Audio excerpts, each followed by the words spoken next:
Rosemary orange cookies. These cookies are delicious. I've made them before. I was fortunate enough to meet up with a nutritionist, and her name is NEEYAZ'S, and she runs a nutrition and coaching company called Unspoken Nutrition. And I first originally found her because I was looking for a cycle syncing guide. So syncing your daily lifestyles and habits to your ovulation and menstrual cycle. And I was so impressed with that guide, and I began following her, and I think she's wonderful. And she just came out with a whole very detailed, practical but detailed inflammation guide or anti-inflammation guide. And part of that I was able to contribute and help test a dessert recipe. And the one that I tested for her, I will insert a picture of the test batch. They were so good, so soft, delicious. The flavors of the rosemary and orange with a little bit of vanilla, just simple ingredients, and it's so, so good. And it kind of takes you by surprise in a good way. And so I'm going to make it again today for you today to show you how and how easy. It's just in basically one bowl. You can use a stand mixer or you can just use a hand mixer. So let's get started. Okay, to start, you'll be using almond flour. I have two different kinds from two brands here. This one from Bob's Red Mill it says fine, but it is a bit coarser and darker. This one from Kirkland brand is a lot lighter. I don't know as far as coarseness, it may be about the same. But almond flour, again, is a lot less inflammatory than white flour. And so you can, of course, sub in your flour of choice that works better for you. But I just wouldn't sub in like a super fine flour. And so I'm doing 2.5 cups here of the almond flour. So now I'm going to kind of mix them. Okay, so that's 2 cups and a half. Okay, so just put that in a bowl. Then to that, you're going to add a 1/2 cup either. You can do either ghee or you can do avocado oil. Either is fine. Last time I made it with ghee. This time we're doing avocado oil.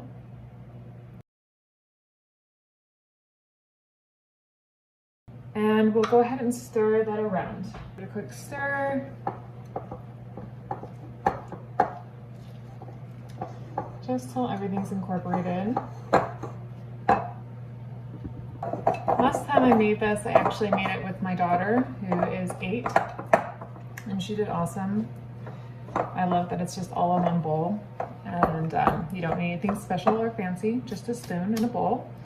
Next to this, we're going to add in our vanilla. So vanilla can be, I know some prefer to use the powdered form, so there's not any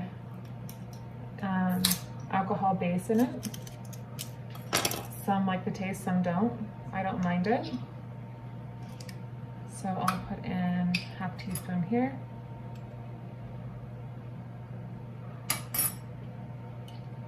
And then we will do the zest of either 1 large or 2 small oranges. And this is by taste too. If you really love orange zest, you can do 2 large. I don't think it will hurt it. It will have more flecks of that zest in there, a little bit stronger flavor. If you want it to be a little bit less and you'd rather have more notes of the rosemary, you want it to be more savory, that is great too. And I have, you know, she's a volunteer, but I'm sort of forcing her to be my recipe tester, my dear neighbor, and she doesn't like chocolate. She doesn't like cookies. She doesn't like anything that's super rich. I know that means means something's obviously wrong, but she loved these, and my kids love them, and I may have eaten probably half of the batch myself. And I'm using a microplane. I highly recommend that you get one. It makes this so much easier than using a box grater. And as you can see, it makes it a lot more fine of a ground. And then just mix that in.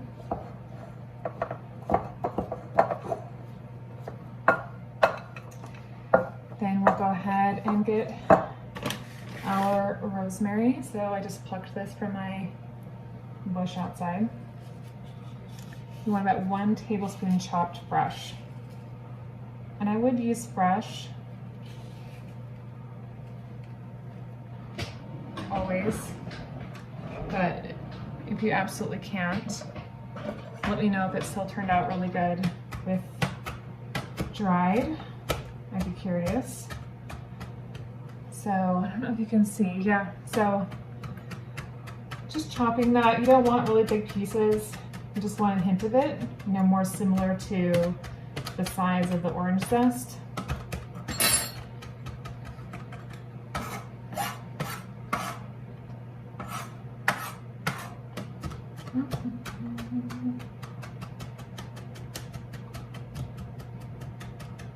Just really get into that. All right. Here's my tablespoon measure. It's about there.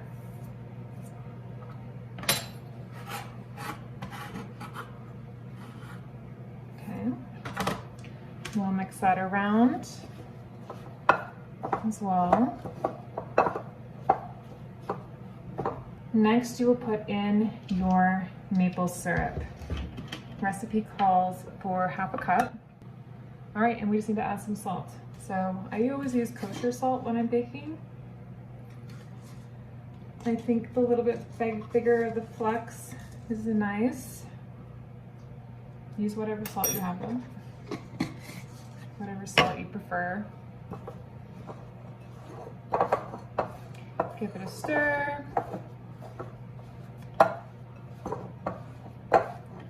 And once that looks good, I'm sorry for using my hand. I had a comment on one of my juicing videos that it was really gross when I used my hand to clean out the juicer, and I'm sorry, I tend to touch my food. Next, you will put in your maple syrup. Recipe calls for half a cup.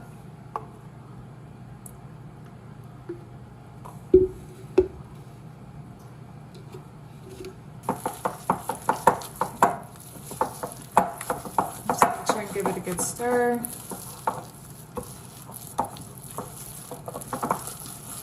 See, it's really easy to work with. Okay, now we're good.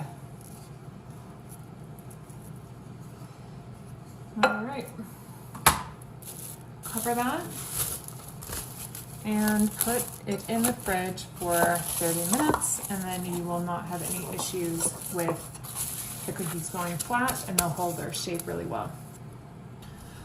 Okay, so now it's chilled, and you can use either a cookie scoop or you can use a couple spoons like I am and just form them into little balls like this.